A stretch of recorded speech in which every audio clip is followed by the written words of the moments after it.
we're supposed to, in order to have shared community, we have to be able to communicate and appreciate each other's culture. But the first thing I want you to understand is you're going to respect my culture, because I have culture. Whether if the West has put it out there that we don't, we do. And that is the narrative that, and it wasn't us who put it out. Who put it out? America. These politicians, these systems. You have, we looking at old historic videos where in the Vietnam War, the Vietnamese people are calling Africans, Black American soldiers, niggas. Why? Because it's a story.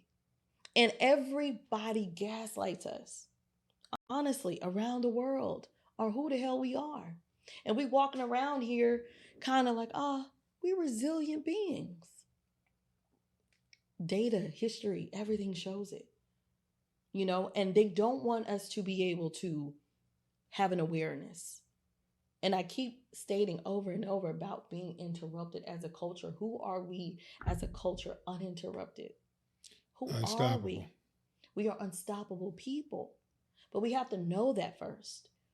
Imagine going places and everyone acts and they studying you. They studying what you do, how you move, what's cool. You set the tone and everything, right? So this is a moment that we have to really see ourselves. And when I say going into other countries, building other countries, knowing who we are, what we contribute. Everyone wants to, in our communities. Everybody's in our community except us. All we have in Third Ward is Alameda. And I mean, yeah, okay, we have bars and clubs and, that's a movement to do your thing.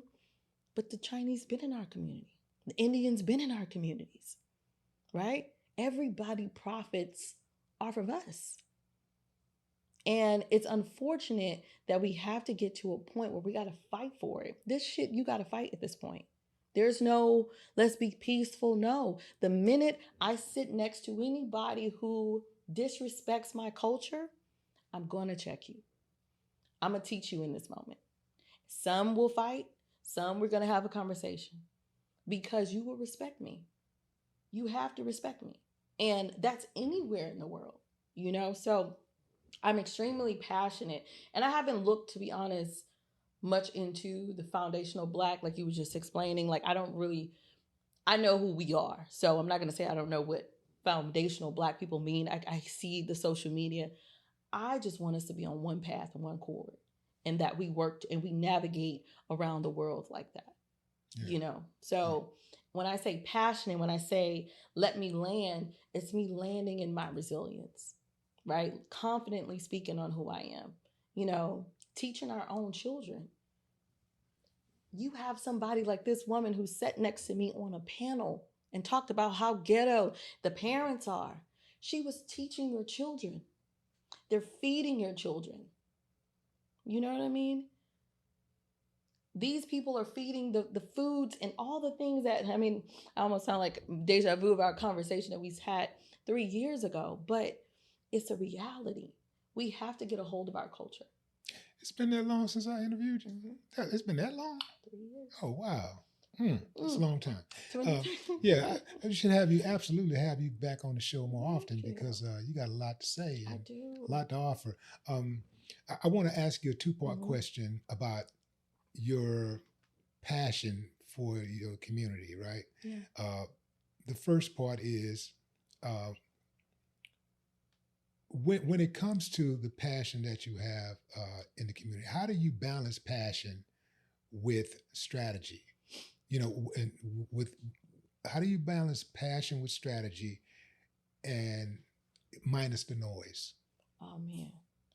So I realized that I operate in the future. And when I say watchers of the community, spiritually led, I'm a visionary. So I'm always in the future. I'm always thinking. When I told you 3 years ago that I wanted to go get citizenship because I feel like as Black people, we have to be able to expand.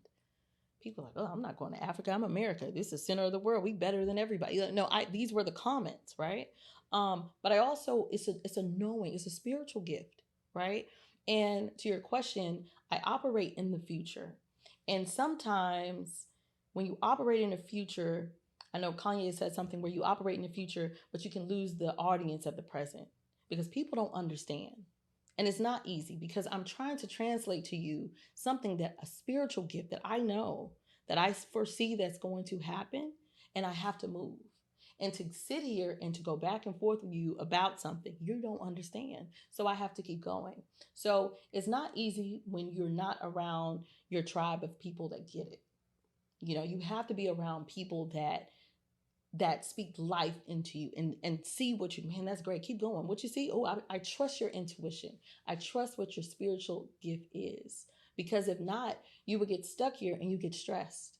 It's in the present and you lose ways to create strategy and systems to make it work because you got the noise of people like, man, hell no, I'm not going to Ghana, I ain't going to Africa, I'm in America, I'm better, whatever, you know and you battling something that they cannot perceive. Not that I'm better than anybody, but I trust myself and I know what I have is a gift. And I know that I feel it. The immediate I got my citizenship that next month, Trump, well, no, my citizenship came the week after Trump president became president. I literally went there. That was a ceremony that next week. You know how many people flooded my DMs and telling me, how can I get citizenship? Man, I'm ready to go. I'm ready to go. Now, this is something I've seen back in 2017. I sacrificed to starting 2023 to go full force. I'm going to get citizenship. Something's telling me expand. Because if I have citizenship, my husband gets citizenship, my future children get citizenship, my parents get citizenship. This is something that's going to give my family access to something bigger. What I look like arguing with somebody who's telling me, man, why are you going to Africa? Like, that's stupid. You know what I mean? They've never been. So Right. to your point, it's not easy. But and sometimes it can be lonely because you have to be okay with going with your own move. You have to be okay with, I know what I see, I gotta keep going. And I'm not trying to convince anybody. That's where the stress comes in. That's where I can't plan and be strategic in my next steps because I'm not arguing with nobody in this present that I know that don't get it. So when I see someone, I don't know how you feel about Kanye, but outside of the craziness that he does, Kanye has it as well. It's it's hard to get people to understand in the moment. Sometimes you get it later. He mentioned something that said, it's not that you're not right now, it's just not right now. It's not that it's not right now. It's not that you're not right, it's just not right now. Yeah. You know?